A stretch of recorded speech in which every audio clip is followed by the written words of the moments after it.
Why did you stab your mom? Can I go to the bathroom before I answer that? So you shot Dan first. Where did you shoot Dan? In the head. In the head? No, I can't. Because I felt sick after doing that, and I just needed a nap, so I took a nap. These are 4 times when sweet kids decided to turn evil. I know what I'm doing.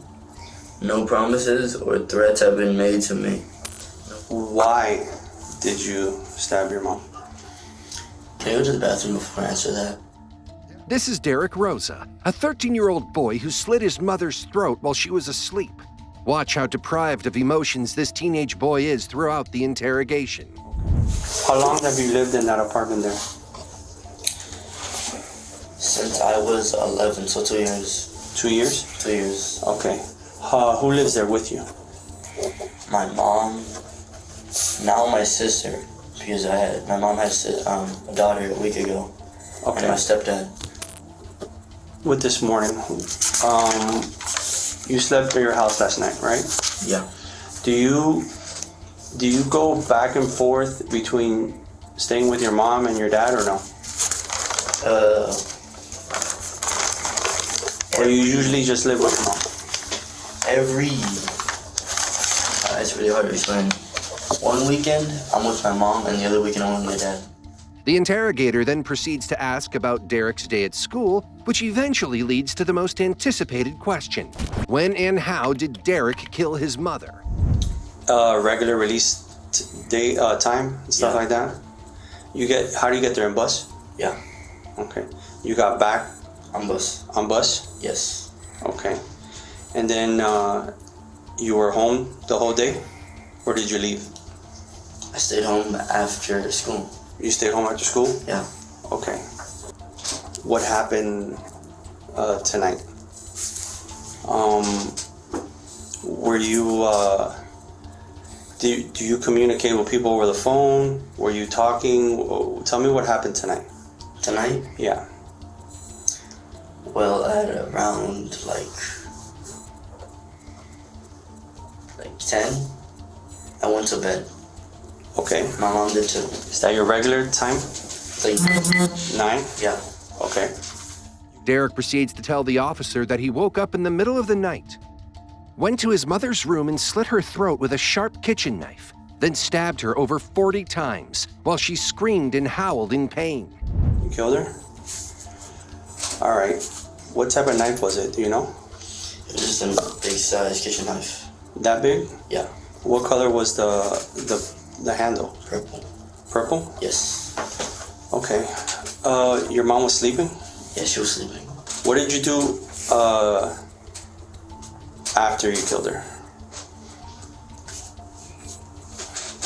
My stepdad he owns 2 guns. He has a Glock 19.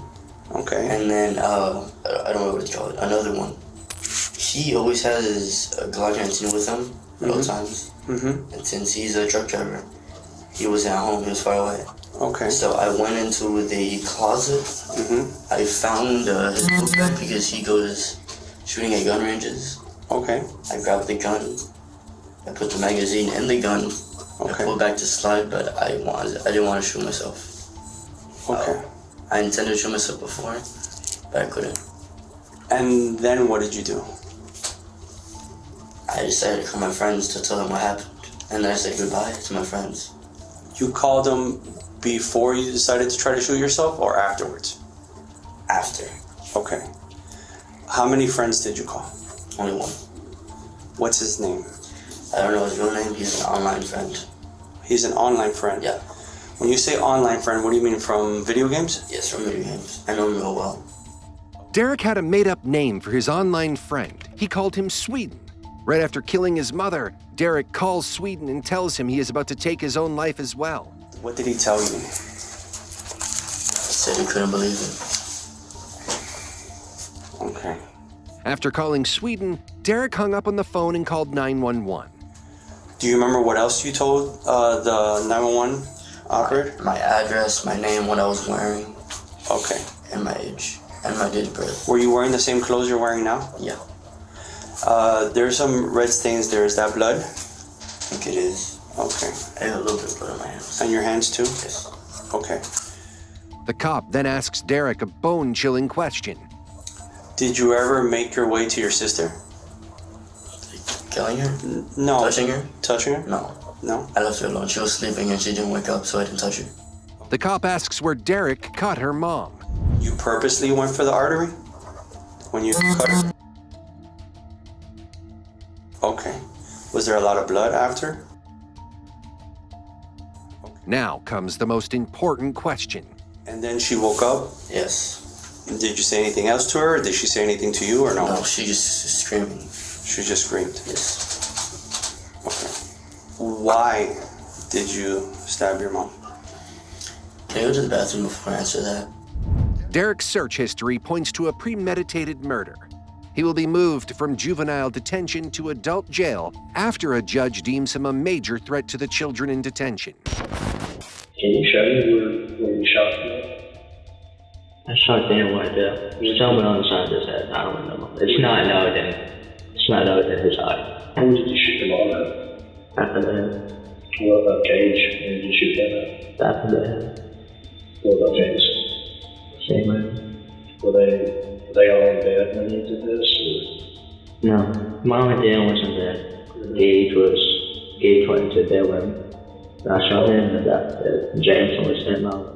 A FaceTime call would turn into a family killing spree when 16-year-old Gavin Smith is provoked by his girlfriend Rebecca Walker while talking on the phone. Rebecca would tell Gavin to already do it when he proceeded to kill 4 of his family members. So, who all lives at the house with you? My mom, my stepdad, my baby brother, and my young father. Okay, what are all their names? Gage is the youngest. Well, not the youngest, younger brother. Jameson's the baby. Dan is the stepdad, and mom is the Lisa. Okay. R-I-S-A. I can't pronounce ours right. Your mom's name's what? Lisa with the R. Risa? Yeah, Risa? I can't pronounce. R-I-S-A? Mhm. Okay, gotcha. So how old are your brothers? 11, 3. Gage is 11, and Jameson is 3. Jameson is 3? That's your, okay. And are they your 2? Bloodless. They're your biological brothers. They're not like your half brothers or step brothers or anything like that. Yeah, they're by different dads. Okay, but they're all 3 of you, all your mom's kids. Mhm. Is that right? Yes. Okay. So when did stepdad come into the picture? When did he? Well, when I started 6th grade. Began 6th grade. Okay. When you began 6th grade, when your stepdad Abused me and all that. When did he start? When did he meet your mom, or when did they get married? They got married somewhere in June or July Of when? last year. Of last year? Mm-hmm. Okay. Had they been together before that?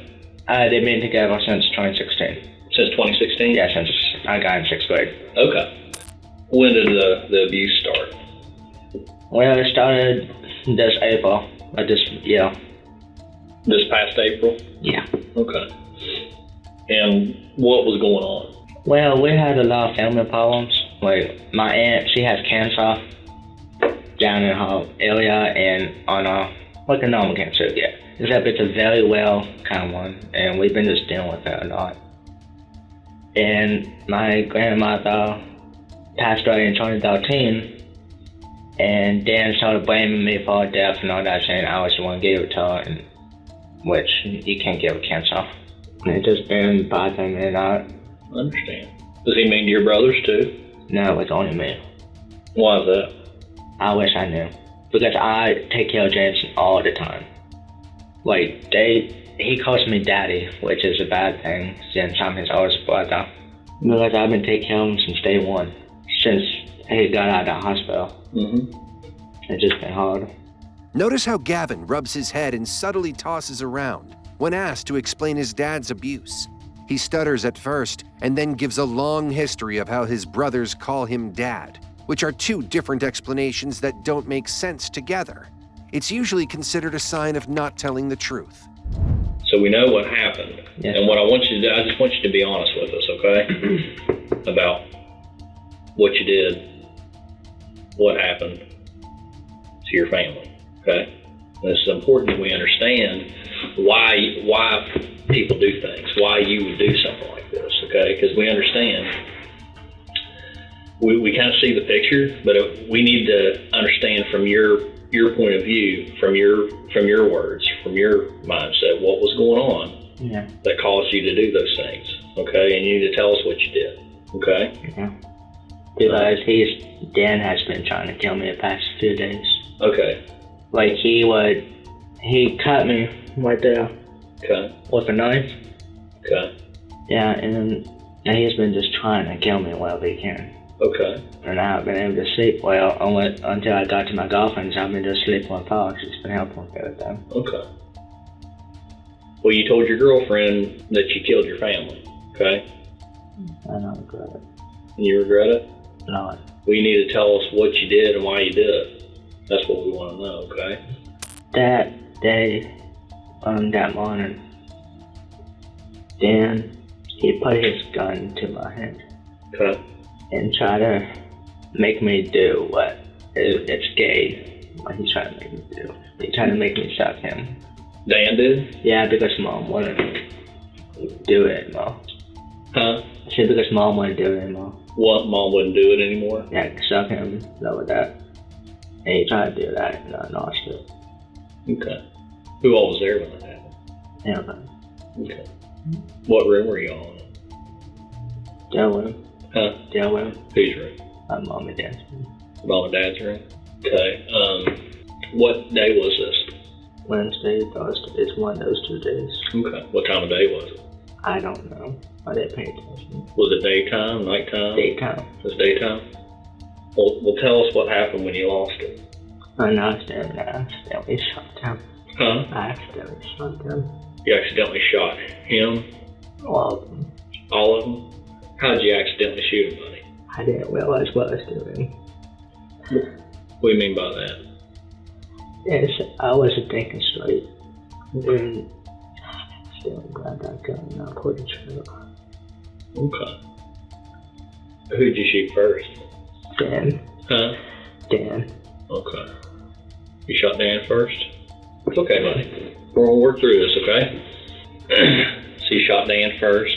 Where did you shoot Dan? In the head. In the head? I regret. Okay. What happened after that? I shot him all in the head after. You shot who all in the head after? Engaged and Jay. Mom engaged and Jameson. Jameson? Where were they all? Tell us about where everybody was whenever you shot Mom and Dad was in bed when I shot them. Were they asleep or? Asleep. Yeah. Gavin then makes up another bizarre statement. And I got done with that, Gage. I walked Gemma, my dog. And I came back and Gage was trying to kill Jay. He put the knife to his James's throat and tried to slit it, and I shot Gage one in the head. Why was he doing that? Because Jameson wouldn't shut up. He was screaming, crying. So your mom and Dan? Your mom's name's Risa, right? Yes. They were in bed? Were they asleep when you shot them? Yeah. Okay. Why'd you do that? I lost it. I was just thinking straight. The officer then asks a question we have all been wondering about. I thought you said whenever you lost it, Dan had tried to make you suck him. Yeah, that was before all that happened. Okay. It was that morning he tried to make me suck him. Okay, but okay. Sometime during that day I shot them. Okay. So Jameson shot in your room, or? In mine and his one, basically his one. Yeah. I mean, I was. So, did he go back to sleep after you gave him a drink, or was he up for the evening? He was up. Was he in his bed, under the bed? He was walking around on the ground. Oh, he's walking around. I mean, I regret shooting him. Mom and Dan in the bed. Yes. Where was everybody else when you shot him? Gage was, before I shot Gage, he went into their room, and I shot him right there. Okay. And I had to kill Jay because Gage slit his throat right here. Gage slit his throat? And not his own throat, but he slit James's throat right there. Why did Gage slit James' throat? Because he kept on screaming. James kept on screaming, he wouldn't calm down. Was Gage with you when you did all this, or did he see all this? He didn't see any of it. Then why would he slit? He heard the gunshots, but Jameson started screaming real loud, like he wouldn't calm down, and Gage couldn't take it, and he put a knife to Jameson's gun and tried to slit it, and I shot Gage right there. Because I told that baby that I would protect him since day one. I promised him. So you shot, where did you shoot Gage? Head. Okay, where in the house were you when you shot him? In the room. In the room. The officer then adopts a straightforward approach and tells Gavin that he is lying. That's the last time I touched that knife. Well, Gavin, I think what I'm getting at, I don't think I don't think Gage cut Jameson's throat. I think you did. Because after I shot Gage shot the knife. I picked up the knife and I put it on the hallway shelf.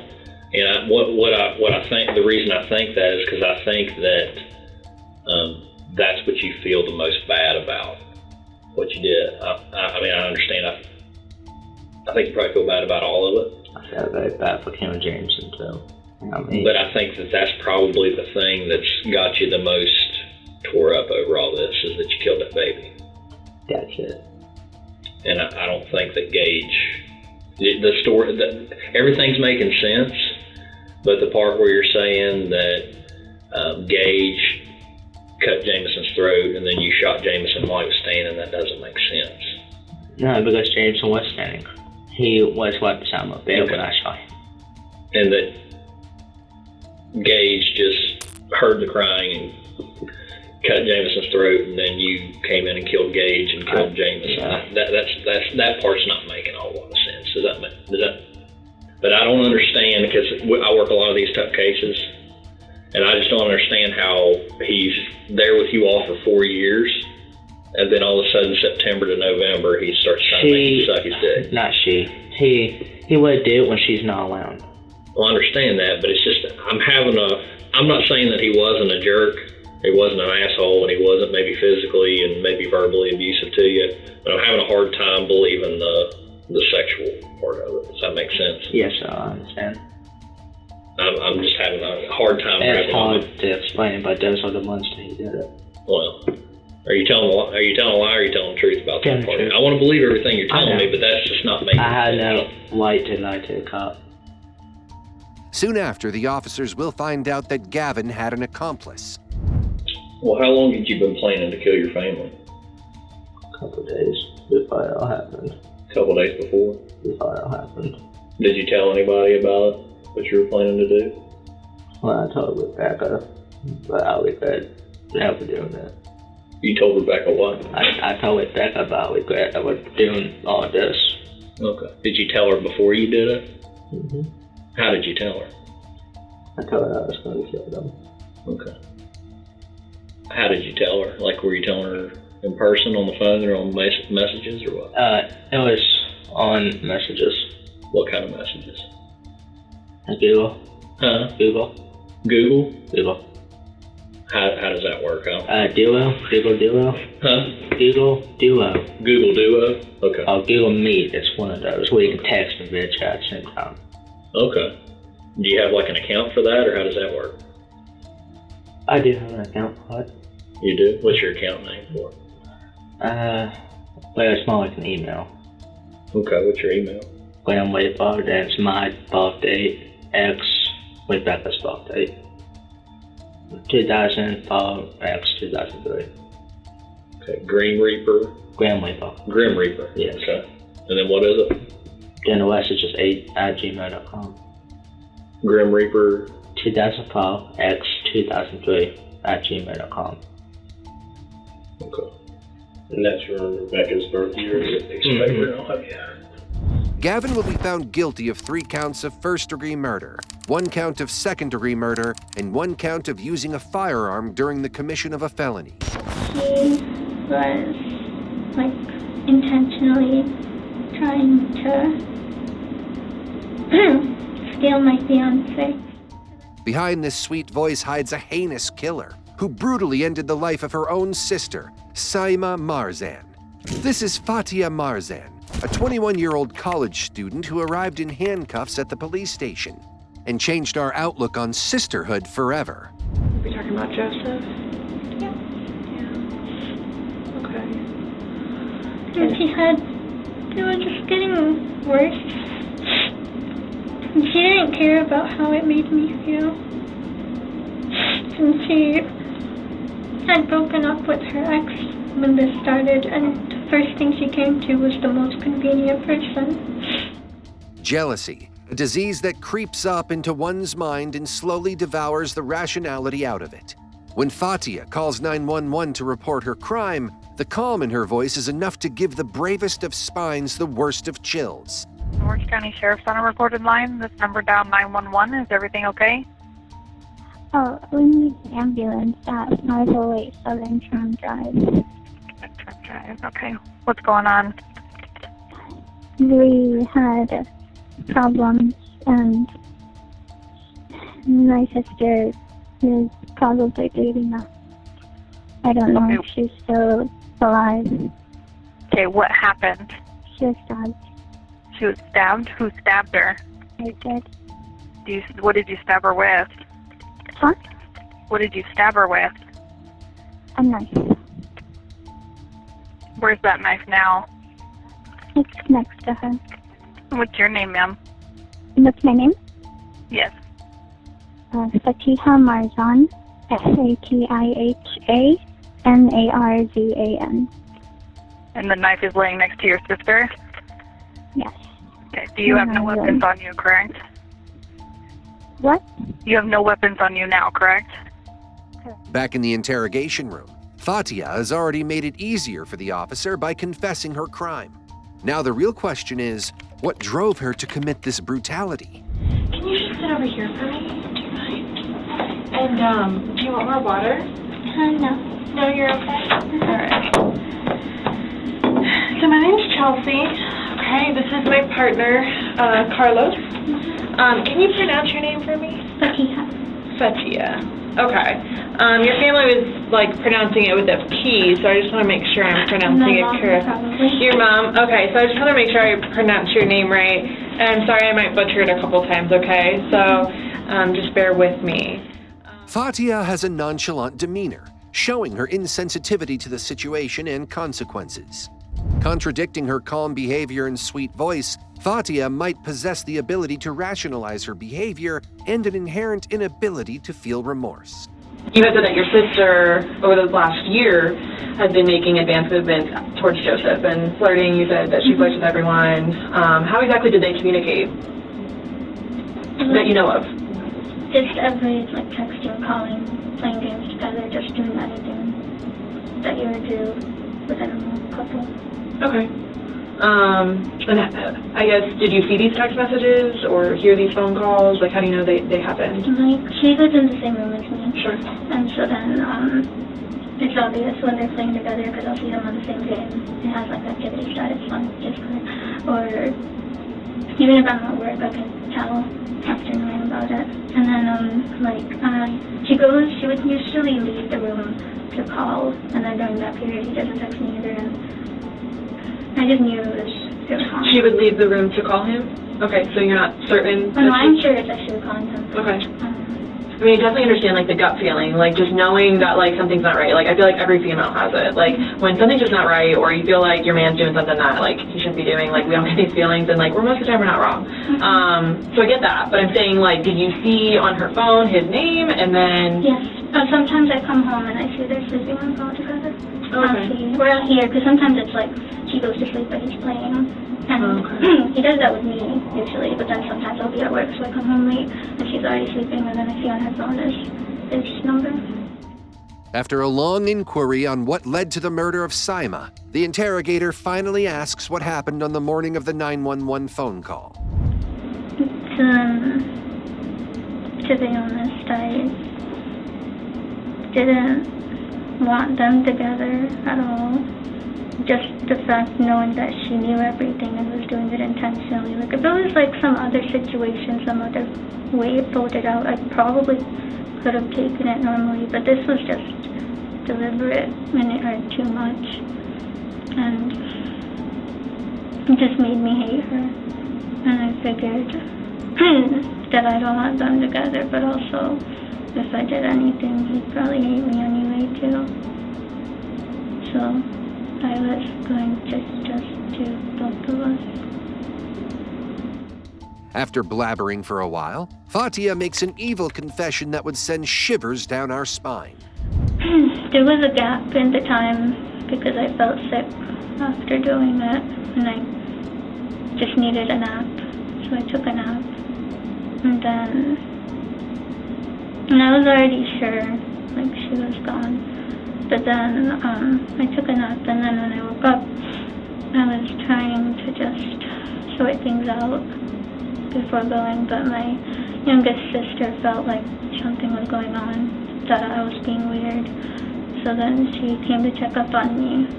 So I have a weak spot for her, so I let her in the room, and I told her everything, but she talked me out of it.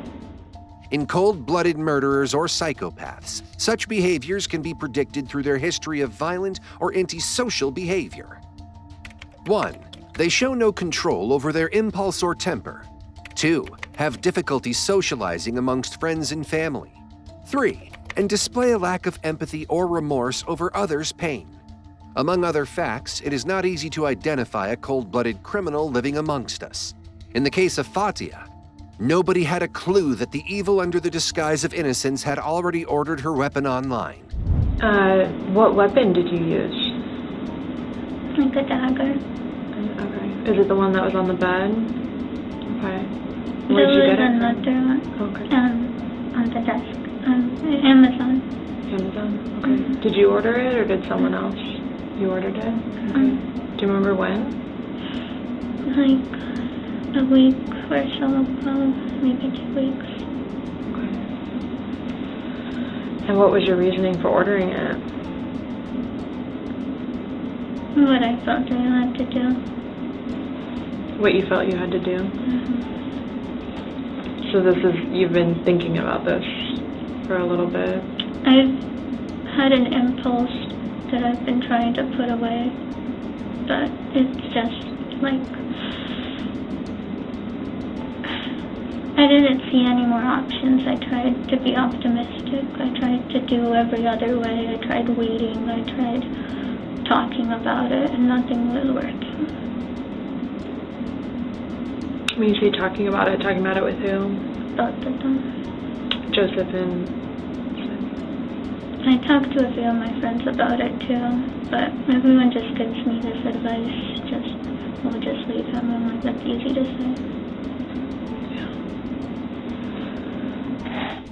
After confessing that it was a premeditated murder, Fatia tells the officer another chilling detail of her twisted love with her youngest sister. Mm-hmm. I didn't talk to anyone about it because I knew they would try to stop me.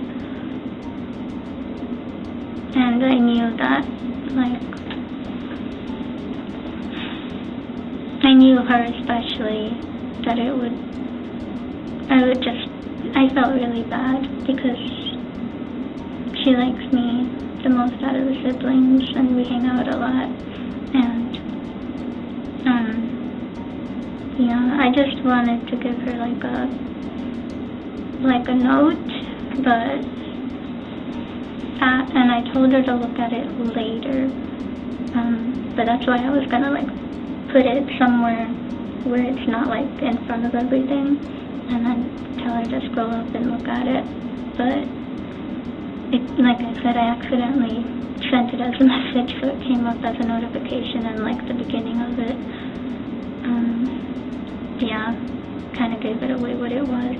But that, plus the fact that she kind of just thought I was being different. She didn't say that. She just kind of assumed that I was acting a little off. But then that last thing gave it away. But I didn't tell her directly. I just told her when she wanted to come in the room because I was thinking she's already here telling me she wants to come in, already suspecting. Then if I turned her away now, she probably would have just felt like I was too late or something, and I would have felt worse than her just being in another room and looking at it later. But I wanted to at least tell her. in some way, just not at a time where she could try to convince me otherwise. But she was able to. Okay. So I just want to make sure I understand that correctly. So basically you wanted to essentially give her like a goodbye letter, and you didn't mean to send it, but part of it got sent, and she kind of like picked up on what was happening, so then she was like persisting to get in and see you and talk to you, and okay. Even though they didn't know about it before. But she didn't know like your plan or what you were gonna do prior. Okay. To explain it further, Fatia wanted to end her life after killing her sister Saima. Before she could do it, Fatia wanted to tell her youngest sister about her intentions of killing herself. But after her sister talked her out of it, Fatia decided to call 911 and accept stabbing Saima 3 times while their family slept peacefully downstairs. Fatia will be charged with first-degree murder. I'm asking you, please understand, we're not coming at you as a bad guy. We're coming at you as, please help out here. Because you know Eric as your friend. Have you met his mom and dad? No? Okay. Do you care for Eric at one point or another? Were you friends with Eric? No. Okay. I would assume that you would want to help us try to figure out who did this to Eric. And I think you have more information than you're letting on. You understand what I'm saying? And I'm begging you, for the love of God, please help me, help Eric and his family, because they just buried their son, and we're nowhere closer than we were when he was killed on July 4th. What happened to Eric? And why is the interrogator almost pleading with this girl to tell the truth? Eric, who was found murdered in his home, had his phone inspected by the police, who found his last messages on an app called Kik. The last person to talk to Eric was Victoria Rios, who had proved to be a significant component in solving the case of a robbery turned murder. What do you know? When you said earlier that you didn't want to talk about Eric, why? Don't you want to talk about him? Why is it so difficult? And it's okay to cry, because they put you in a tough position, and you can do it, and I know that you're strong enough to tell us. Does he want to see me, or is he against me? It depends. I'll be honest with you, it depends. He's here, along with the other 2 boys. He's just not very happy right now, as you can imagine. Let us clear up one thing. Juan, the boyfriend, is also involved in the crime, along with 2 other teenagers named Conrad Schaefer and David Dumas. All of them thought they were slick in executing their plan, which ended horribly. But what was the plan, you may wonder? Did it start with the text messages, or sooner than that? Text messages. And what happened with the text messages? Let's start there. Text messages, not text messages. Okay. This is searching back on Kik. And Conrad was kind of him on Kik. And why was Conrad talking to Eric? Did they know each other? Did Eric and Conrad know each other? So how would they become in contact? How would they start talking to each other on this program? And Conrad wanted to take it from him? Okay. I'm sorry, So, I missed that. That Eric and Conrad are talking via Kik. Is that what it's called? It's a texting program? It's called Kik, just like a messenger type of thing. Okay. And do you know how Conrad got Eric's phone number? He doesn't have his phone number. Or through this texting app? How would they have gotten in contact to begin with? I was just using their phone to talk to him, and probably when I wasn't around, he was using the texting app to talk to me. Okay, so maybe in the city or something like that, the contact information was still there? Okay. And as they're talking, does Eric think he's talking to you, or is he aware that he's talking to somebody else? What do you think? I honestly don't know. Obviously, Conrad wouldn't say who he was, so he's probably just trying to be me. Okay. And so from this text, or when they're talking back and forth, what happens next?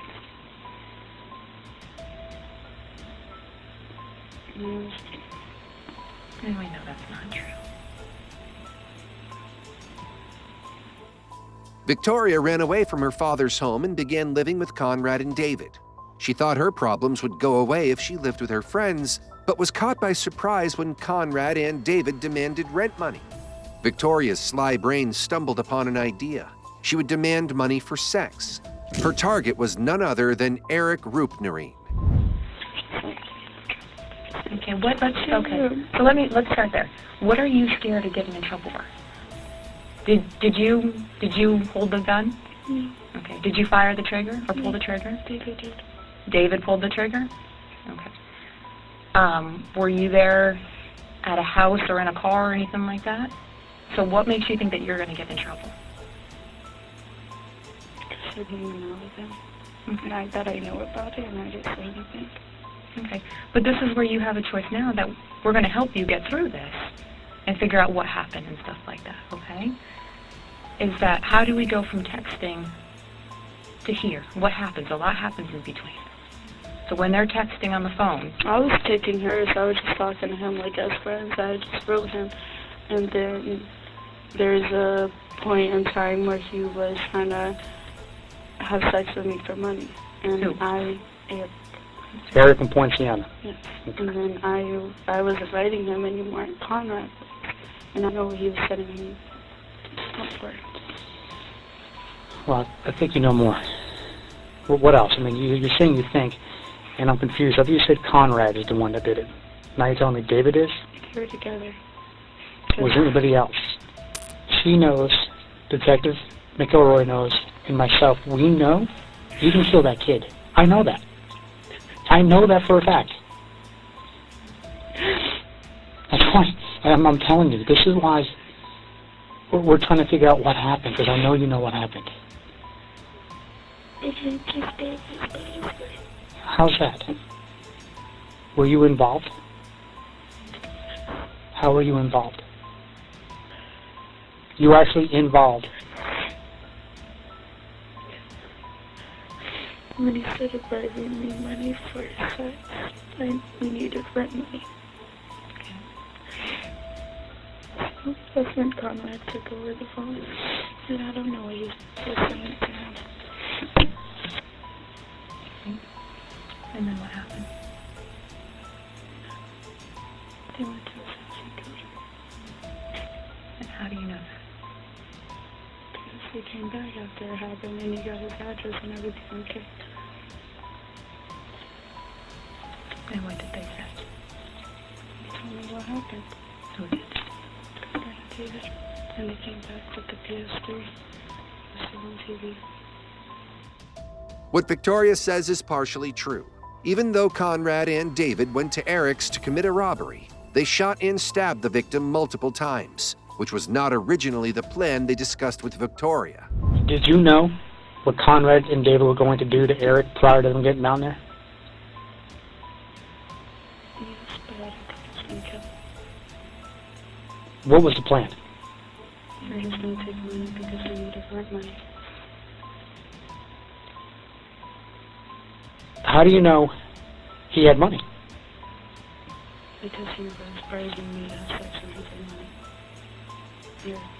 He was what? Eric was bribing me to have sex with him for money, and then Conrad had told me that he was asking for more and more money. Let's make it black. And honestly, I didn't want to have no part of it, but like I was telling her, Conrad looks like an innocent boy. But I don't know what he got himself into. He's so violent, he likes to kill people. Kill people like he's done this in the past? He said he likes to kill people. Oh. Victoria will initially be sentenced to 30 years in prison in Florida State, but her sentence decreased to 12 years due to her age at the time of the murder. Watch more suspect cop encounters on our channel.